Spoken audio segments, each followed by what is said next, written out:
If you have reposted a lot of videos on TikTok and you want to remove them all, here's what you need to know. First, open TikTok and go to your profile. Tap on the repost section. You'll usually find this under your posts or in your activity. Now, here's the important part. TikTok currently doesn't have a delete all repost button. The only way to remove them all is manually. To do that, open a reposted video, tap on the share arrow, then tap remove repost. Once you do that, it will disappear from your repost list. Repeat this process for each video you've reposted. If you have a lot, a quick tip is to scroll through your reposts and remove them one by one as fast as you can.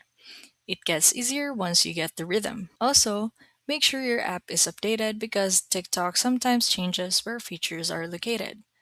If you want to avoid this in the future, be careful when tapping the repost button, since it's really easy to hit by accident. And that's it. Not the fastest method, but it's currently the only way to clear your reposts.